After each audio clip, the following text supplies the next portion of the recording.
Pronto, agora a gente começa oficialmente a gravação e começa oficialmente o curso também, Albert Camus em 30 anos, né?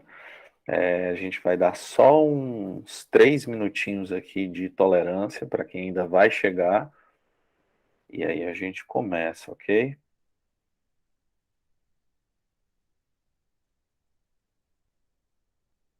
E a gente inicia a aula de hoje, né?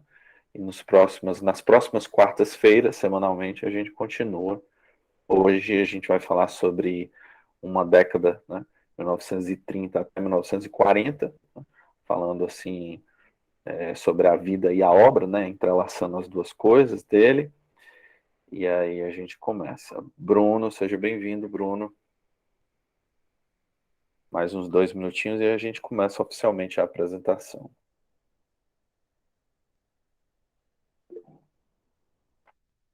Boa noite, seja bem-vindo.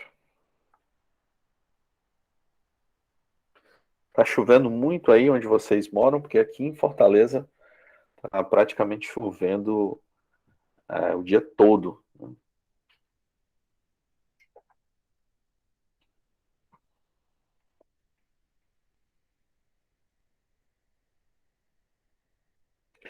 João Vitor, seja bem-vindo também. Boa noite, boa Boa noite. noite.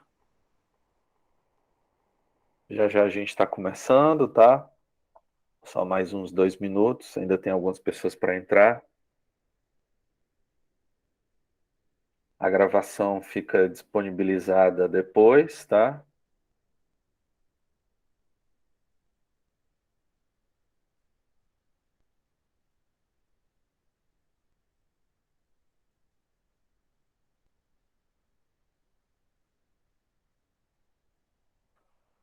Depois eu passo o link para vocês lá no grupo, ok? Da gravação. Ivan, seja bem-vindo, Ivan. Boa noite. Boa noite. Bom, só mais um minuto, né? Mas eu acho que dá para a gente começar. Quem for entrando aí, entra no decorrer aqui do caminho, né? Queria primeiro agradecer a presença de todos e todas, né? Hoje a gente vai dar início aí à primeira aula do curso Albert Camus em 30 anos. Né? Então a gente vai começar aqui já fazendo a apresentação do motivo, a razão pela qual a gente escolheu esses 30 anos, né? E aí eu penso muito em o que uma pessoa consegue fazer com 30 anos, né? O que é possível nessas 3 décadas se realizar, né? Tem muitas pessoas que viajam, né, querem vivenciar experiências magníficas, extraordinárias em outros locais. Outras pessoas que focam muito na questão do trabalho, né, da sua carreira. E outras pessoas que formam uma família, né, e querem, né, e nesses 30 anos, essas 3 décadas, conseguem muitas coisas. Né? Claro que no tempo que nós vivemos hoje, é um tempo extremamente muito rápido, muito voltado para as questões de acessibilidade, redes sociais e por aí vai. Até parece, né, que nós vivemos um tempo muito rápido, em que a gente pisca os olhos, né, e já estamos, por exemplo, em 2022. Né? Esse projeto, né, que a gente tem, chamado GEAC, ele começou no ano de 2011. Né? Então, lá se vai um bom tempo já em que a gente está aí falando sobre o Camus. Né? Mas a gente vai comentar já já sobre isso. Seja bem-vinda, Emily, boa noite. Bom, então a escolha desses 30 anos, né, por que falar de Camus durante esses 30 anos, foi uma escolha extremamente pessoal minha, depois de uma apresentação em um mini curso há muito tempo atrás, em que eu escrevi uma comunicação chamada Timeline Camisiana, né, ou Linha do Tempo Camisiana, em que eu, de fato, relatava a biografia do autor, né, mas, de fato, acabou sendo bem tediante, né, porque não se trata, né, de falar a vida de um filósofo ou de um escritor pura e simplesmente pelos dados biográficos. Né? Claro que tem gente que adora isso, né? Tem pessoas que são ficcionadas por biografias, né?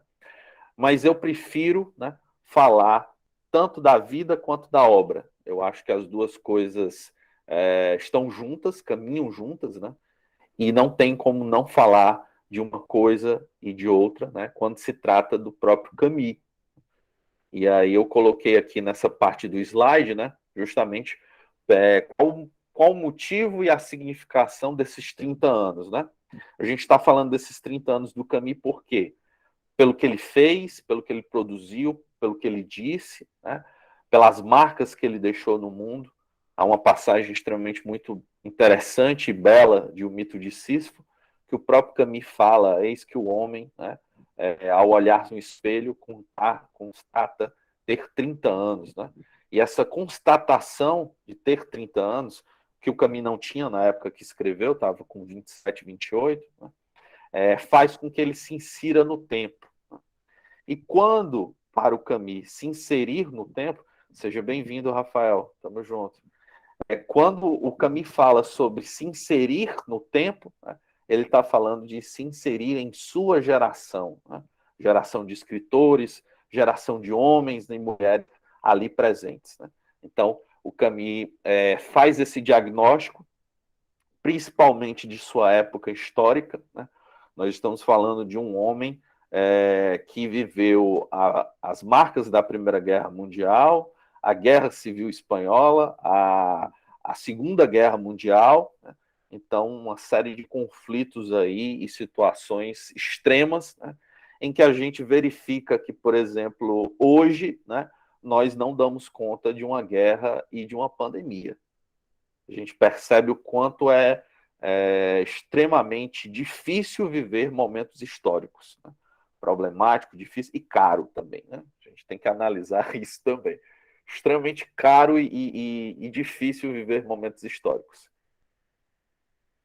Bom, esse mini curso que a gente está realizando aqui, né, ele é chancelado pelo GEAC, né, que é o Grupo de Estudos em Albert Camus, né, fundado em maio de 2011, como eu disse para vocês, por alunos da Universidade Estadual do Ceará, né, vendo a necessidade que tínhamos de estudar o autor, e nenhum professor ali se interessava por isso, né, em formar um grupo de estudos, de pesquisa, ou até mesmo de falar sobre, né, apesar de todos ou quase todos terem lido alguma coisa, como O Estrangeiro, A Peste, O Mito de Sísifo, mas, né, até hoje existe essa certa resistência ao estudo do Camus na academia.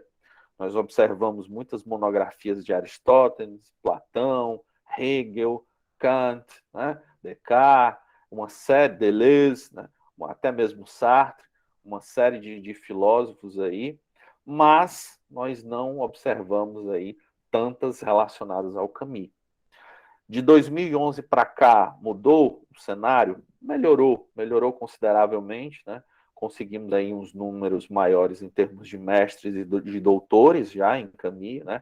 Inclusive alguns já atuando na Europa, né?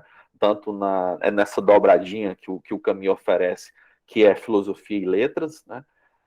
Nas letras o Camus é mais estudado, né? Principalmente no estrangeiro, né? É um autor mais lido nas letras e estudado, sim, na perspectiva do seu romance / filosofia, dos seus ensaios, né? Nós temos aí uma série de doutores e mestres em letras, né, que estudam Camus, né, até hoje e propagam aí com certeza suas obras, né, sua vida e sua obra. Né? Então, com a chegada da pandemia, né, o grupo estava fechado, e nós resolvemos nos juntar ao Coletivo Camusiano. O Coletivo Camusiano faz parte, é uma iniciativa sul-americana, né, de amigos e amigas do Uruguai e também aqui do Brasil, em que a gente tem grupos, né, que trocam figurinhas, estudam, fazem lives, palestras, participam de eventos, e a gente faz essas situações, né? Atualmente nós organizamos 2 eventos do Camus por ano. O primeiro deles é o webinário, né, que acontece em maio, Ano passado foi em homenagem ao Homem Revoltado, 70 anos do Homem Revoltado, e este ano, em 2022, daqui a 2 meses, né, será sobre os 80 anos de O Estrangeiro e o Mito de Sísifo. A gente vai fazer um webinário com essa temática. E no final do ano, né, todos anualmente, a gente faz, em novembro, o ENEPAC, né, que é o Encontro Nacional, né, de Estudantes. Por que no campo filosófico a resistência ao caminho? Boa pergunta, Ivan. Existe na academia, né, linhas de pesquisa, né, que até hoje vigoram. Né? E eu estou falando de linhas de pesquisa da década de 50, 60, né? E até hoje vigoram. Né? Parece mais que são reprodutores, né, do mesmo conteúdo, só que muda uma palavra, muda uma perspectiva, alguma coisa do tipo. O Camus, né, é um autor que ele não se considerava filósofo, apesar de mostrar aqui para vocês que ele era, né, ele era formado em filosofia, né, tentou até mesmo ser professor de filosofia, mas não deu certo. Né, eu vou explicar daqui a pouco a razão, o motivo e o porquê. Né, mas ele não considerava-se um filósofo ao pé da letra. Né, ele dizia que não se considerava um filósofo porque não fazia sistemas, né? Até então, no século XX, a filosofia era muito atrelada sistematicamente, né, a uma questão sistemática. Né? Quem rompe isso definitivamente ali, né, no início do século, no final do século XIX, né, é o Nietzsche e o Kierkegaard, né, que são dois autores que vão trabalhar em um estilo filosófico diferente do sistemático, né, o que vão surgir aí, claro, certas críticas, né, ao sistema hegeliano, sistema kantiano, fichteano, schellingiano e por aí vai. Né?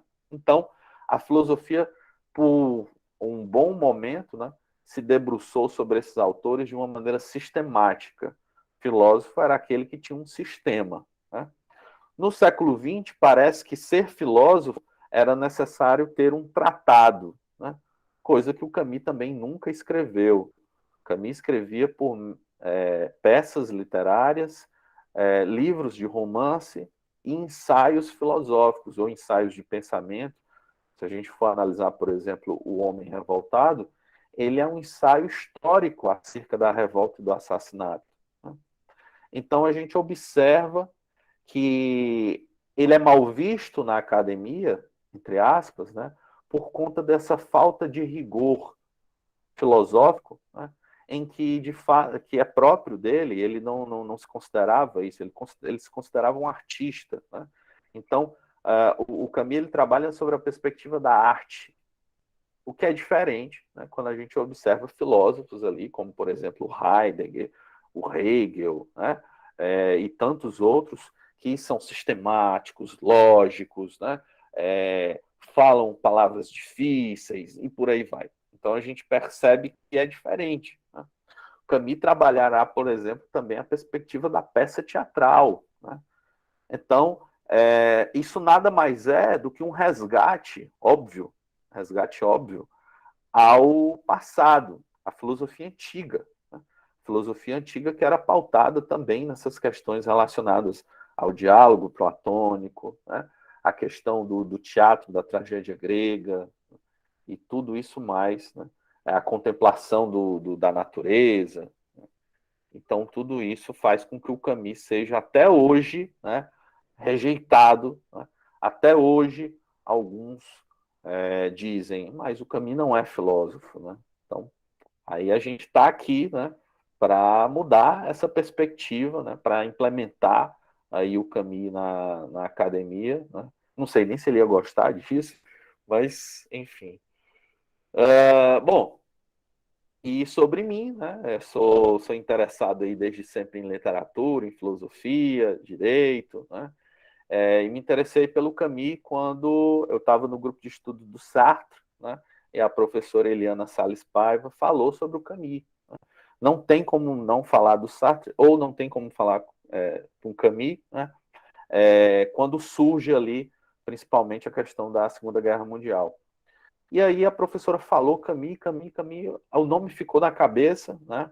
Porque existe uma homenagem até, né, nos Cavaleiros do Zodíaco, o Cavaleiro de Ouro da Casa de Aquário, né, se chamar, né, Camus, né, Camus de Aquário, né, e aquilo sempre ficou assim na minha cabeça, pô, quem é esse tal desse Camus, né?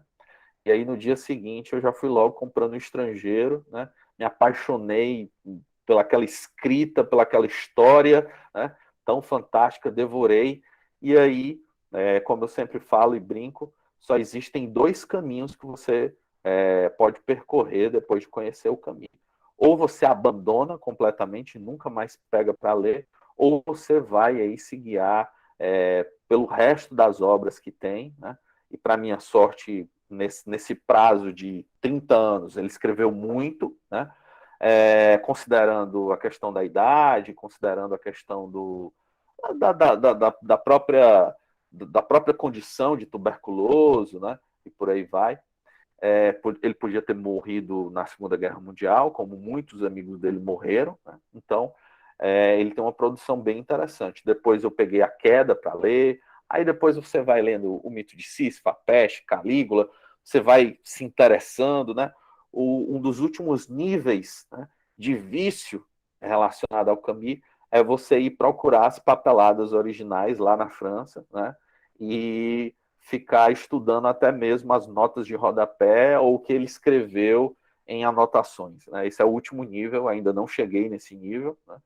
Mas é definitivamente interessantíssima essa pesquisa, né, ao vivo, né, ali na França, principalmente com a filha dele, né? A filha dele tem muitos materiais, né, que ela põe a serviço aí dos pesquisadores, né? Então, desde então, estou aí pesquisando sobre a obra e a vida do Camus, né? E é isso. Bom, vamos começar então, né? Vamos começar aí definitivamente, né? Essa primeira aula compreende a década de 30 até 40, né? Comecinho aí de 40, né? E aí a gente vai falar sobre o que aconteceu, né? Nesses 10 anos de vida aí do Camus, né? Vamos lá. Bom, definitivamente é, todo literata, todo filósofo, todo ser importante assim que a gente observa, né, principalmente artista, né, tem essa versão jovem que desde já, né, consegue, claro, produzir algumas coisas até mesmo interessantes, né, até mesmo curiosas, né? E é esse o primeiro retrato que a gente tem, né, desse jovem Camus, o jovem Camus, né, ou chamado também Premier Camus, né, ele compreende aí o ano de 1930 até 1936, né, compreende o final do liceu em Argel, né, a sua formatura relacionada à questão do neoplatonismo, né, e em Santo Agostinho, né, dúvidas demais sobre a existência de Deus, sobre a questão própria da existência humana, né? Uma tuberculose no meio do caminho. Né? Não se faz necessário aqui que a gente remonte, né, o Camus desde o berço, né? Mas sim, definitivamente, esse Camus que consegue e começa a produzir. Né? Esse Camus que começa a produzir, ele é do ano de 32, 1932, né? Estão datados aí oficialmente os primeiros escritos, né? Chamados aí pela edição portuguesa de Escritos da Juventude, né? Em que compreendem uma série de anotações, resenhas, né?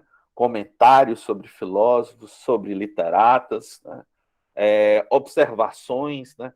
Contos, né? O primeiro Camus, ele é um contista, né? Ele não é propriamente um romancista, mas um contista, né? Então, essa época compreende estes movimentos em que o Camus se observa no mundo, né? Esse primeiro Camus é extremamente perspicaz, né? Goleiro de futebol, né? do Rua, Racing Université Argel, né? É justamente nessa posição de goleiro em que ele fará, com certeza, uma das mais belíssimas, né, analogias à questão da existência, né? Ele vai dizer, por exemplo, que no futebol, né, por exemplo, é onde se pode ser honesto consigo mesmo, né? Porque você está completamente despido de máscaras, de aparências e coisas do tipo. É só ele e o seu prazer, né, de estar ali jogando um futebol, uma bola com seus amigos e coisas do tipo, né?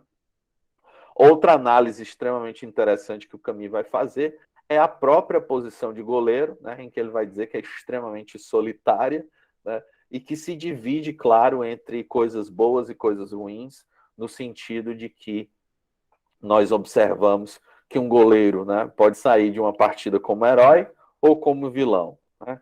Então, em algumas partidas, o Camus saiu como herói, né, mas, infelizmente, a tuberculose não permitiu que ele continuasse ou jogasse profissionalmente, coisa do tipo. Ele abandona, né, a posição de goleiro e a posição de futebol, né, se dedica, claro, aos estudos, né, mas também não pode ser professor de filosofia, né, por conta da condição de tuberculoso, né?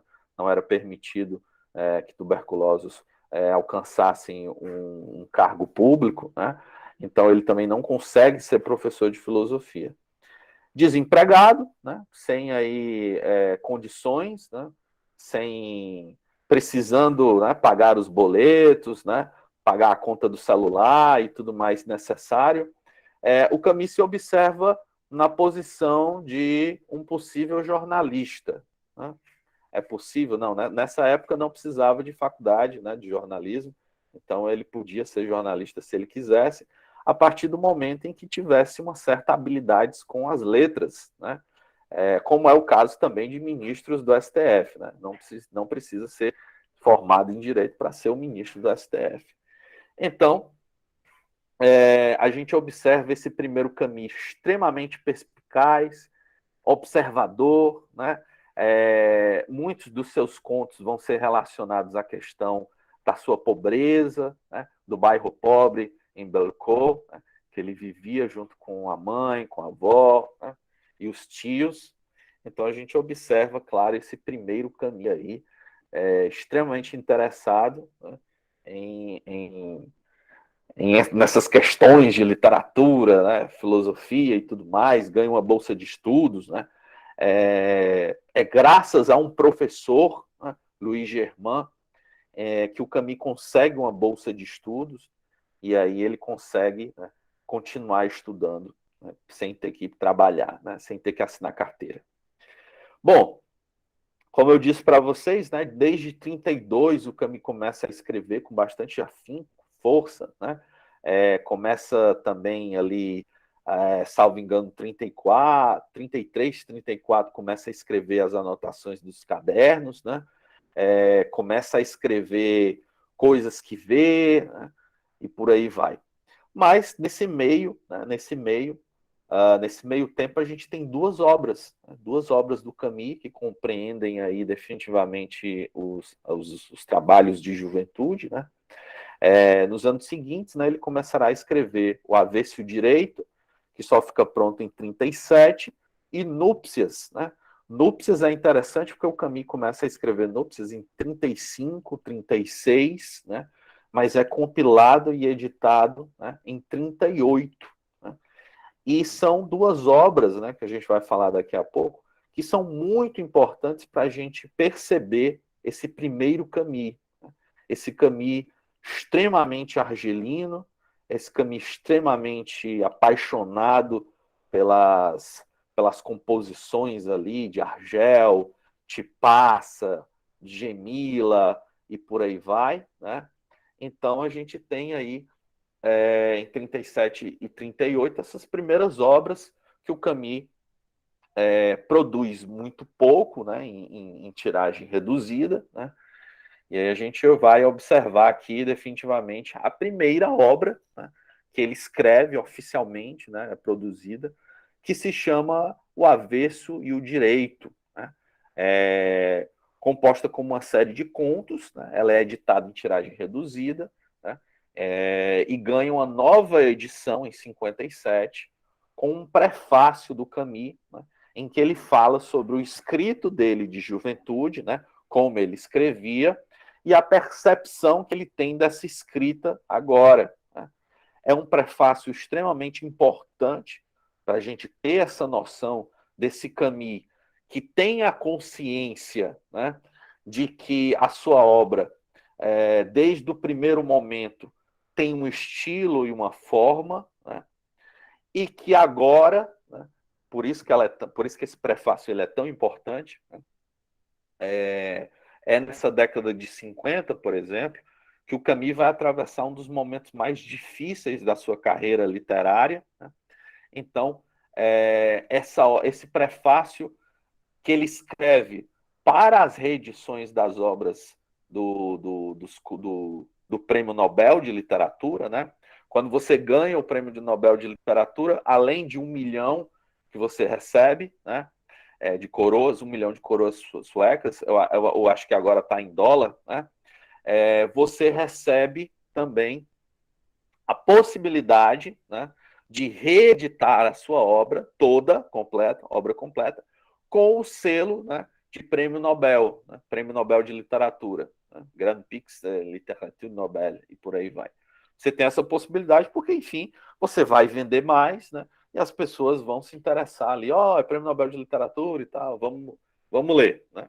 Então, nessa composição de reedição que a gente descobre o Avesso e Direito em 57. Né? 57 foi quando o Avesso e Direito foi reeditado, e aí a gente observa que é um livro interessante, extremamente biográfico. Né? Os contos, né, são a ironia entre o sim e o não, com a morte na alma, amor pela vida e o avesso e o direito. É o último conto. Né? São contos extremamente biográficos, sobre viagens que o Camus apareceu, né? Foi, né? E são obras, né? são textos que falam sobre, de fato, o que o Camus desde sempre quis escrever. A relação do homem com a morte, a relação do homem com a velhice, com a solidão, né? A relação do homem perante a natureza, né? Com a questão da viagem, da vivência, da existência e por aí vai. Né? Também ele faz um relato interessantíssimo sobre uma viagem que faz a Praga, né, na Tchecoslováquia. Tchecoslováquia que será palco de uma das obras do Camus. Né? Então, a gente observa que o Avesso e o Direito é uma obra importante, né, no sentido biográfico, né, mas ela não é essencial, né, no sentido de um estudo acadêmico, digamos assim. Pega-se, obviamente, a questão da perspectiva, né, do que é o Avesso e o Direito, né, né, no sentido de que será que existe, de fato, né, essa dominância entre o sim e o não, entre o certo e o errado, né? O avesso e o direito é mais ou menos isso, entre o certo e o errado, né? Entre o sim e o não. É muito dual a questão que é apresentada durante a peça, né? Durante os contos. Né? Então a gente observa, de fato, como é produzido esse primeiro pensamento do Camus acerca dos temas em que são extremamente caros para ele. Né? É uma obra que ele renega em primeiro momento. Boa noite, Amanda, seja muito bem-vinda. É uma obra que ele renega em primeiro momento, né? Por achar que o estilo não é bom, né? Por achar que a forma não é boa. Né? Camus é um autor extremamente detalhista, né? Quase um virginiano em relação à sua questão com a sua própria obra, né? Com métrica, forma, como é que a obra pode se comportar, né? E por aí vai. Então a gente observa que o Avesso e o Direito ele é renegado justamente por isso. Porém, em 57, né, o Camus aí vai ter uma conversa com um amigo seu, Bruce Parran, né, em que o Bruce Parran fala sobre a questão do Avesso e o Direito e diz que aquilo que ali está em O Avesso e o Direito é a coisa mais original que o Camus já escreveu na vida. Né? E aí o Camus, de fato, entende, né, o que o Bruce Parham quer dizer, que de alguma maneira, em O Avesso e o Direito, está a fonte do artista, né, do Camus como artista, né, contista, escritor, né, e que agora, depois aí de 57, ele precisa retornar a essa fonte. Né. Muito por isso que o Camus escreve depois O Exílio e o Reino. Mas isso é uma história, isso aí é uma conversa para as próximas aulas, né? Bom, no meio do Avesso e o Direito, o Camus, desde 35, 36, está escrevendo uma obra chamada Núpcias, né? Ou Noches. Né? Alguns escritos dos anos de 36 e 37 formularam o que hoje chamamos de Núpcias, né? Que seria completamente editado em 38 em Argel, né? E depois ganharia uma nova edição em 50 na França, né? Chamado Núpcias, Noches. Né? O próprio Camus considera esses textos como ensaios, né? São ensaios para o Camus escreve em forma de ensaios. Em uma nota de editor na década de 30, apesar do nome, existem alterações das edições, né? Que é o que eu vou falar aqui para vocês agora. Vocês estão verificando na imagem que não tem nada de núpcias na capa desse livro. Né? Inclusive, esse livro é da Record, né? Está disponível aí para vendas, né? Caso vocês se interessem. Né? Se chama Bodas em Tipassa. Né? Mas o que Bodas em Tipassa tem a ver com núpcias? Né? Bom, isso é culpa dos portugueses, né? Que além de roubar o nosso ouro, né, há muitos anos atrás, também criaram, né, certos títulos estranhos para o Camus. Né? Um deles vai ser Bodas em Tipassa, né? Ao invés de colocarem núpcias, ou bodas, poderia ser bodas, ficaria muito bonito, né? Bodas, Albert Camus, né? Perfeito. Mas aí eles preferiam colocar Bodas em Tipassa. Bom, paciência, né? Paciência. Essa edição nova que a gente tem da Record, né? Ela nada mais é do que uma reedição, né, de uma edição antiga da Difel, né, que se chama Bodas em Tipassa, é uma capinha vermelha, né, é uma edição, e que compreende, na verdade, os livros Núpcias seguido de O Verão. Como assim? Né? Você está dizendo que a Núpcias agora tem um negócio chamado Verão? Pois é, pessoal.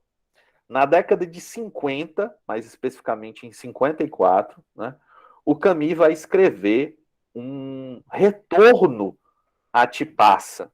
Né? O nome desse livro, né, vai ficar conhecido como O Verão, né? Ou simplesmente Lettré. Né? E esse livro, né, que vai chegar ao Brasil, na verdade, pela primeira vez como Núpcias seguido de O Verão, né, pelo selo Logos, né, da editora Nova Fronteira. Eu vou até mostrar para vocês uma Xerox, né? Essa é a edição brasileira, né? Não sei se vocês estão conseguindo verificar aí.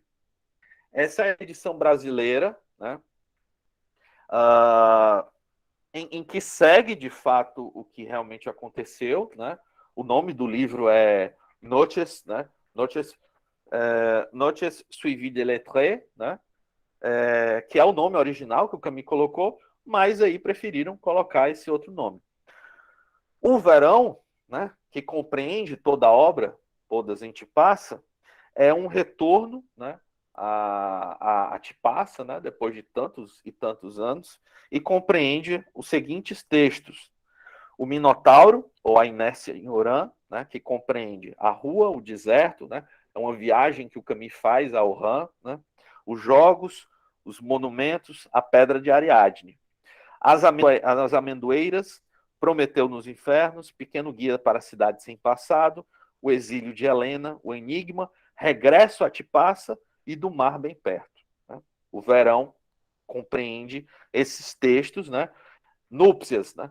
Vão ser Núpcias em Tipassa, O Vento em Djemila, O Verão em Argel e O Deserto. Né?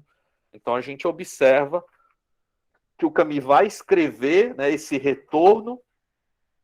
São textos muito barristas, né? O Camus vai falar da beleza do sol que aparece ao meio-dia e como as amendoeiras produzem uma sensação olfativa, blá, blá, blá, blá, blá. Ele vai falar da planta que escorre a água do orvalho que caiu às 7h30 da manhã e tal. É uma obra extremamente poética, bonita, né? No sentido em que ela se percebe como um ensaio, né? E aí eu vou ler para vocês só o primeiro trecho, né, do Núpcias em Tipassa, né, que é assim. E aí vocês já vão perceber como é exatamente isso que eu acabei de dizer para vocês. Na primavera, Tipassa é habitada pelos deuses e os deuses falam no sol, no odor dos absintos, no mar revestido por uma couraça de prata, no céu de um azul inclemente, nas ruínas cobertas de flores e na luz que jorra aos borbotões por entre as pedras amontoadas. Né? Me diga se isso aqui não é um elogio extremo, né, à questão geográfica de Tipassa. Então a gente observa aí que o Camus se apaixona, né? Há uma carta ao Freville, né, de meados de 30 e pouco, né, 33, eu acredito, em que o Camus vai dizer que se sente em casa quando está na Argélia, né, em Argel, e se sente um estrangeiro, um exilado em qualquer outra parte do planeta Terra. Então a gente já observa como o amor do Camus por essa terra, o amor do Camus pelas sensações, né? É justamente nisso que Bodas em Tipassa nos ultrapassa, numa experimentação, num sentido de experimento, né? Até mesmo sensorial, geográfico sensorial, em que depois da gente ler, dá vontade de ir para a praia. É interessante esse movimento em que o Camus nos deixa, né? Completamente apaixonado. Se o estrangeiro faz com que a gente tenha insolação, Bodas em Tipassa produz uma vontade da gente ir para a praia, né? Tomar aquele banho de mar, né? Sentir o sol no corpo. Né? Por isso que a gente diz, por exemplo, que a filosofia e o pensamento do Camus é muito vitalista, né? Porque o Camus não está falando de labirintos, de faculdades, de locais escuros, né? O Camus está falando de um local aberto, uma praia, né? O sol, né? Os sons, os cheiros, né? Tudo aquilo que um ambiente desse produz para nós. Né? Então, se vocês tiverem interesse em adquirir Bodas em Tipassa, já está disponível aí nas livrarias, né? Na Amazon, né? E aí vocês terão, com certeza, uma belíssima experiência sensorial, né? Extremamente poética, né? Do Camus, né? Nesses primeiros escritos. Como eu disse, também não é uma obra que tenha o seu valor acadêmico. Vou escrever uma monografia sobre Bodas em Tipassa. É possível? Lógico, principalmente se você tiver um orientador futuramente como eu. Mas, até o presente momento, não. Então, é uma daquelas obras, Bodas em Tipassa, que você só lê tardiamente. Né? Depois de você ler O Estrangeiro, A Queda e tudo mais, aí você, é o caminho, eu vou ler. Então, vai ser legal, vai ser bacana. E aí você lê. Né? Você faz a leitura desse livro, ok? Bom, isso é o que compreende o Camus nesse primeiro momento de escritor. Né? Deu para ficar rico na Argélia com esses 2 livros? Não deu. Deu para pagar umas contas, umas dívidas, tirar o nome do SPC? Deu. Né? Mas ainda não deu para ficar rico. Né? E aí, Camus ainda está precisando de emprego, está precisando comprar o gás, está precisando pagar o aluguel, está precisando de um monte de coisa, né? Então, ele tem uma conversa, né, com o amigo dele, o Pascal Pia, né? E o Camus fala: Ei, Pascal, tu não tem um emprego aí para mim, não? Tipo, não conhece ninguém, não? Tal, tipo, pode passar meus currículos aí. Né? E aí o Pascal Pia: Olha, tem uma vaga, né, para ser resenhista de livros e peças de teatro, né? Se tu quiser, eu sei que você escreve muito bem, que você é muito, né, bom com as palavras e tal e tudo mais. Tem uma vaga lá no jornal, né, que eu tomo conta lá. Você quer? A gente paga tanto, tal, dá para sobreviver. O Camus, na hora, quando é que eu começo? Eu tenho até uns textos aqui, se tu quiser, eu já publico. Né? E assim começa a saga do Camus como jornalista, né? Que é, na minha opinião, na minha humilde opinião, uma das facetas mais interessantes e bonitas do Camus como jornalista.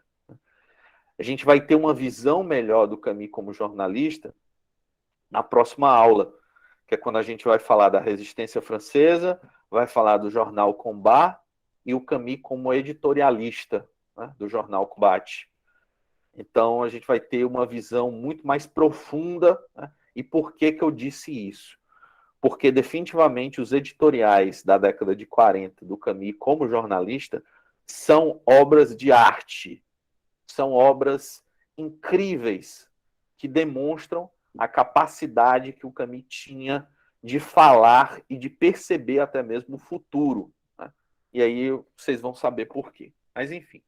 Então, Camus, aí, entre a década de 36 a 39, se torna jornalista em Argel. Né? Assinou a carteira, está lá, trabalha no Republicain, Argel Republicain, né? Jornalista, né? Primeiro emprego aí, né? Feliz da vida, não é mais bolsista do CAPES, agora ele é um empregado assalariado. Né? Então, Camus começa a escrever sobre resenhas de livros, Herman Melville, o próprio Sartre, escreve sobre o Sartre em 38, né, falando sobre a náusea, depois escreve sobre o muro, escreve sobre um artista na prisão, né, escreve sobre o Oscar Wilde. Né, então, ele faz tudo isso, né, e decide, né, que vai dar um passo a mais na sua carreira. Né? Agora o Camus vai ser um jornalista investigativo. Né? E não é crime, né? Não é sangue, ele não vai trabalhar no Cidade Alerta. Ele vai enviado do Argel Republicain para uma região, né, chamada Cabilha, né? Uma região extremamente pobre da Argélia, né? Uma região aí que vive os berberes e os cabilianos, né? Até hoje luta por questões de autonomia, né? É uma região extremamente miserável, pobre mesmo, né? Em que o Camus, num prazo de mais ou menos uns 20 a 22 dias por aí, vai verificar certos aspectos, né, da Cabilha, como, por exemplo, a população, né, quase um agente do censo, né, a questão relacionada à segurança alimentar, né, quanto de trigo, quanto de farinha, quanto de alimentos ali básicos os cabilianos ali recebem, né, aspectos relacionados a salário, disparidade salarial entre homens e mulheres, né? Não no sentido de gênero, mas no sentido de serem cabilianos, né? Em relação a outros. Tudo isso, né, vai estar diagnosticado, né, em um livro chamado A Miséria na Cabilha, né? Ou Le Misère na Cabilha. Eu coloquei essa edição italiana, né, Miséria della Cabilha, porque infelizmente não existe essa edição em português brasileiro. Né? E nem, eu acredito que nem. Não, talvez exista em português. Não, acho que nem em português de Portugal tem essa edição, só em francês, em inglês, né? Mas nas crônicas argelinas. Né? Esse livro, né, como eu disse para vocês, é um texto de cunho investigativo, né, rompe drasticamente o viés do Camus resenhista de literatura e crítico, né, para um Camus jornalista investigativo. Né. fazendo uma reportagem sobre o povo da Cabília, né? E essa reportagem, né, vai render ao Camus uma perseguição, né? Uma perseguição extremamente pesada, né? Que isso vai fazer com que o Camus, inclusive, saia da Argélia, né? Então, o Camus, ele não é mais, né, definitivamente o Camus da literatura, né, como eu disse para vocês. No Argel Républicain, Camus vai falar sobre muitos autores, né? Existe uma edição brasileira desses textos que o Camus escreveu para o jornal, certo? Foi editada pelo Manuel da Costa Pinto, né? E se chama A Inteligência e o Cadafalso, né? Estão disponíveis à venda nas livrarias e na Amazon também, né? Amazon. É um livro extremamente interessante para quem gosta de literatura, porque ali você vê quais são os interesses do Camus em literatura, o que é que ele gosta, o que é que ele não gosta, né? E como eu disse para vocês, tem as resenhas da Náusea e do Muro, do Sartre, né? Em que o Camus vai conhecer depois, em 43, na peça As Moscas, Le Boutes, Le Mouches, uma coisa assim. Mas, enfim. E aí vocês podem, né, adquirir esse livro, A Inteligência e o Cadafalso. É uma edição brasileira exclusiva. Não existe A Inteligência e o Cadafalso de Portugal, da França e por aí vai. É uma edição compilada no Brasil mesmo, né, pelo Manuel da Costa Pinto, em que tem essas séries de resenhas literárias que o Camus fez na época que era jornalista, ok? Então aí vocês têm aí essa noção, né, do Camus jornalista, do Camus apresentando aí as suas obras de literatura. Bom, em 39, né, quando o Camus termina esse Miséria na Cabília, quando todo mundo lê, né, tá nas redes sociais lá, ó, o Camus escreveu Miséria na Cabília, tuitaram, fizeram tudo, as autoridades argelinas começam a pegar no pé do jornal Argel Républicain, ao ponto, né, de que agentes argelinos, né, do Exército, da Polícia, sei lá, Federal, não sei, Polícia Estadual, Militar, estarão, né, na redação do jornal, né, estilo, né, ditadura militar. E uma das exigências, né, que seja retirado a reportagem e tal. O Pascal Pia, como é louco, né, logicamente diz que não vai ser retirado de jeito nenhum. O Camus, como é louco e meio, né, também diz que não vai ser retirado, que é um absurdo completo o que as autoridades argelinas estão fazendo com a situação da Cabília, né, deixando com fome milhares de pessoas, crianças, mulheres e tal e tudo mais. Bom, então, o governo argelino, né, a instituição argelina, né, conhecido como polícia, chega no Camus e fala assim: olha, você tem duas escolhas então, né? Ou você fica aqui e a gente te mata, ou você vai embora, né? E vai embora para longe, para qualquer canto que você quiser, menos aqui na Argélia, né? E aí, você vai decidir o quê? Justamente esse é o capítulo final, né, dessa década do Camus, que compreende aí de 1930 até comecinho de 40, em que o Camus se vê obrigado a sair da Argélia, senão ele vai morrer, né? Por isso que a gente coloca essa pergunta: fuga ou exílio? Né? Ameaçado de morte pelas autoridades argelinas, o Camus tem que decidir seus próximos passos: permanecer na Argélia e enfrentar as consequências da sua investigação, ou partir para a França em meio a uma guerra de proporções globais. Né? Uma escolha assim bem light, uma escolha assim, ó, perfeita. O que é que eu vou fazer? E aí o Camus, com muito medo, né, muito medo mesmo, né, embarca para a França. Né? Vai embarcar para a França e isso vai mudar drasticamente, óbvio, a perspectiva do Camus sobre a vida, inclusive a sua carreira, né? Ele sai como jornalista, né? E começa a reeditar, né? A reescrever certas obras que estavam paradas, né?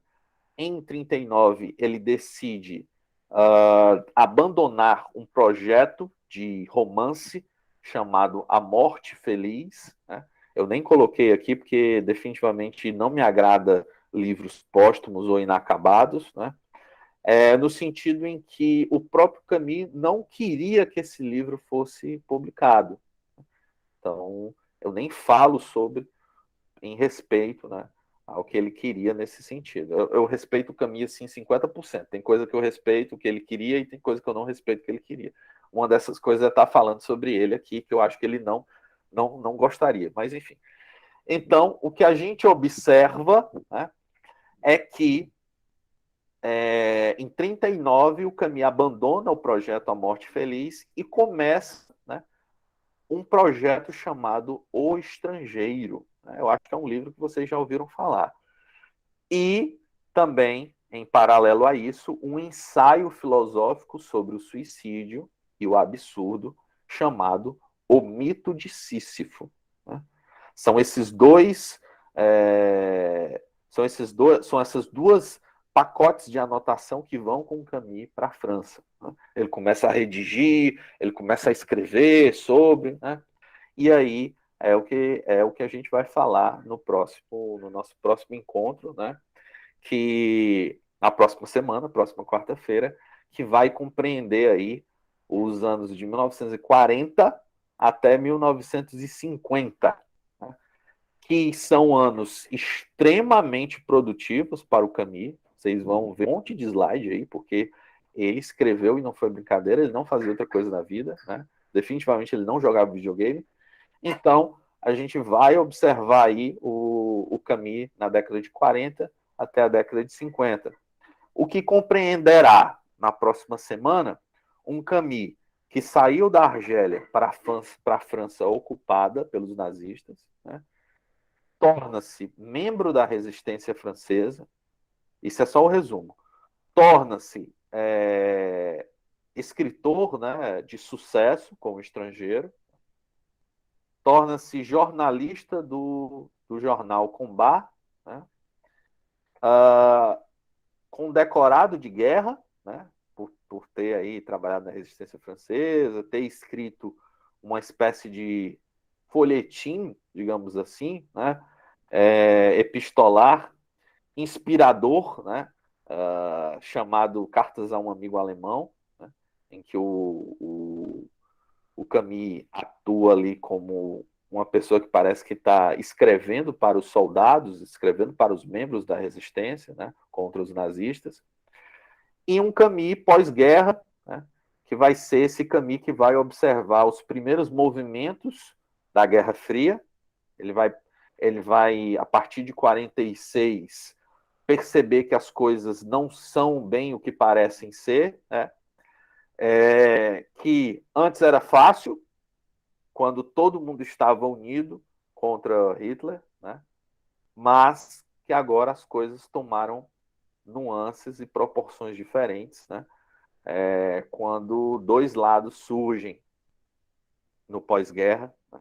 Não mais como aliados de guerra, mas agora como antagonistas ideológicos, e vai ser os Estados Unidos e a União Soviética. Então, é basicamente isso, nosso próximo encontro, né? Vejo vocês, né, às 8h05, né? É o horário que a gente dá essa tolerância, né? 8h05. E aí a gente vai falar mais sobre esse caminho aí de 40 até 50, ok? Pessoal, a gente pode aí, uns 10 minutinhos, falar sobre dúvidas, questionamentos, alguma coisa do tipo, né? E aí a gente pode encerrar por hoje, ok? Fiquem à vontade aí para usar o microfone.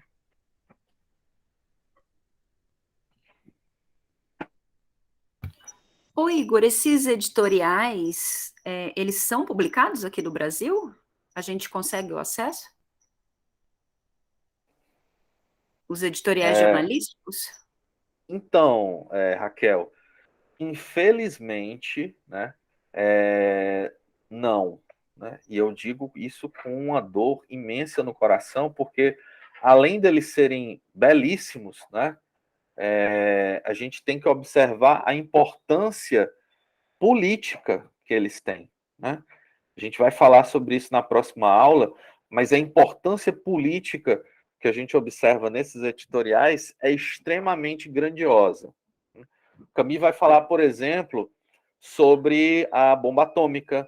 O Camus vai falar, por exemplo, sobre a questão da Guerra Fria, né? Vai falar sobre democracia, sobre liberalismo, sobre marxismo, enfim. Ali a gente observa puramente o Camus político. Né? Essas edições elas estão disponíveis, acredito eu, em espanhol, elas estão disponíveis em português de Portugal, mas elas não estão disponíveis em totalidade. Tá? Só são alguns trechos. Né? E ainda assim editados de forma meio estranha. Né? Meio duvidosa, né? Por exemplo, a editora Expoar, né, que é a editora parceira do GEAC, ela publicou uma edição gratuita, eu repasso para vocês depois lá no grupo, que é um editorial do Camus chamado Nem Vítimas Nem Carrascos. Né? Quando a gente vai observar a edição francesa, que é a original, a gente percebe que é totalidade, tem todos os textos lá. Né? Quando a gente vai observar a edição de português de Portugal, a gente percebe que tem alguns textos que foram omitidos. Né? Então, infelizmente não, mas existem possibilidades e projetos de um dia esses textos virem à luz.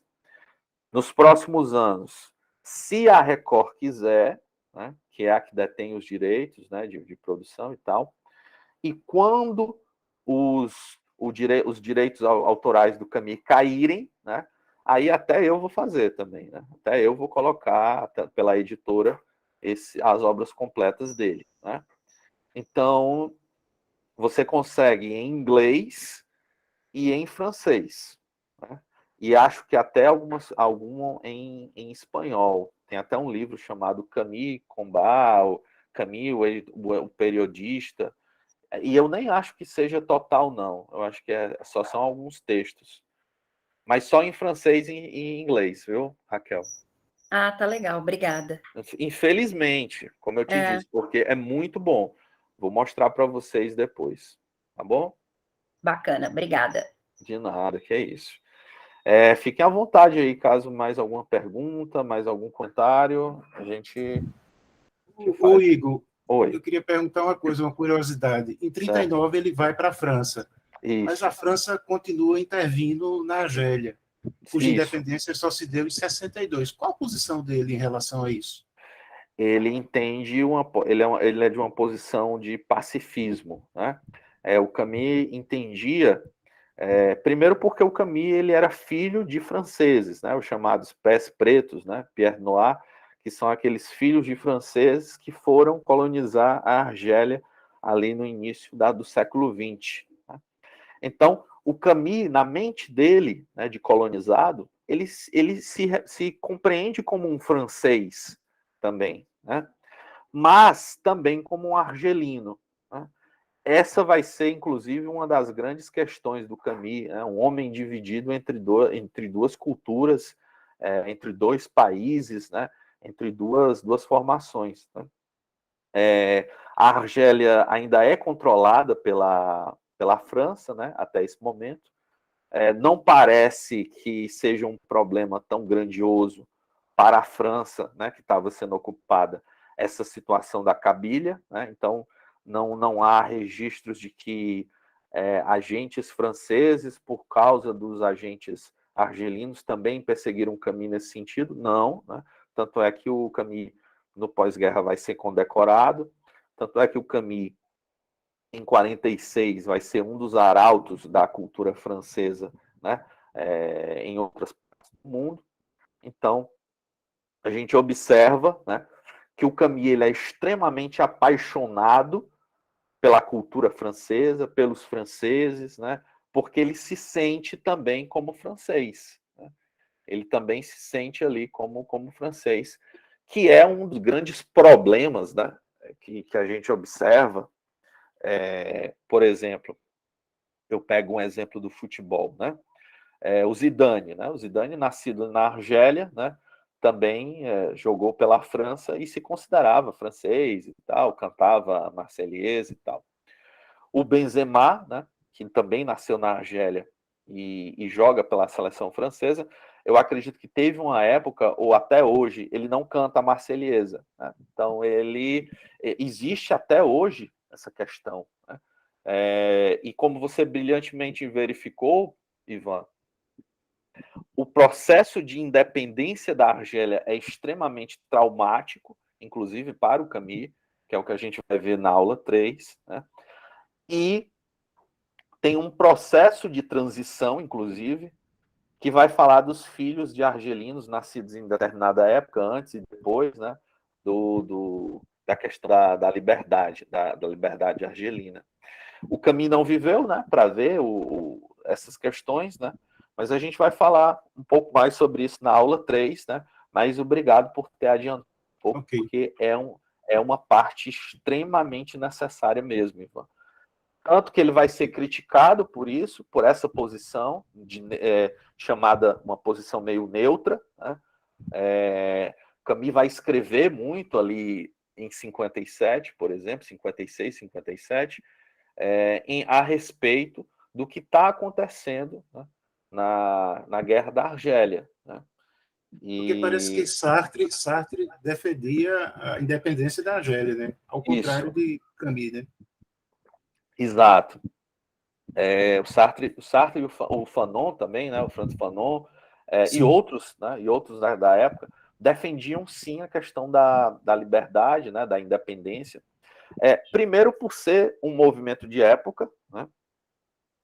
Esses movimentos separatistas do pós-guerra foram bem amplos, né? Parece que todo mundo escutou a palavra democracia e quis implementar, né? De cunho de esquerda, né? Socialista, marxista, comunista, né? E que aí a gente observa um problema extremamente grave, né? Que ocorre na própria Argélia, em que os índices, né? Socioeconômicos decaem, né? Muito, a pobreza aumenta, depois da questão da liberdade, né? Depois que a França retira. Para o Camus, e aí eu acho que isso é uma visão que ele deveria ter, o processo de liberação, sei lá o que for, deveria ser gradual e conversado, né, entre as duas partes. Claro que se você tem um país, você não vai querer ceder gratuitamente. Né? Esse é um dos grandes dilemas do século XX, né, nesses movimentos separatistas que até hoje existem. Né? Recentemente a gente observou o que a Espanha fez para que Barcelona não se separasse de forma nenhuma. Referendo da Escócia, por exemplo, né, outra questão. Então a gente observa que esses movimentos separatistas até hoje existem, né, mas que o Camus tinha essa ideia de que deveria ser conversado. Né? Logicamente não era a posição que nem os argelinos queriam, já queriam que liberdade, pronto, França, e os franceses também não queriam que a Argélia fosse, né, saísse do seu comando e do seu poder. Então, é muito complicado a posição do Camus nessa situação.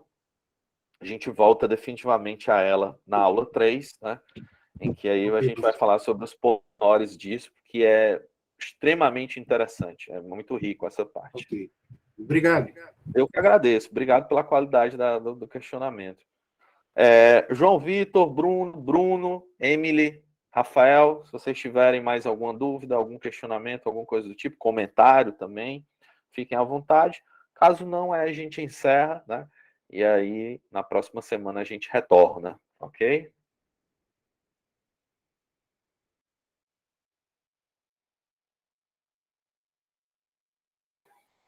Perfeito. O Emily está falando nenhuma dúvida, o Bruno agradecendo, perfeito. Ótimo.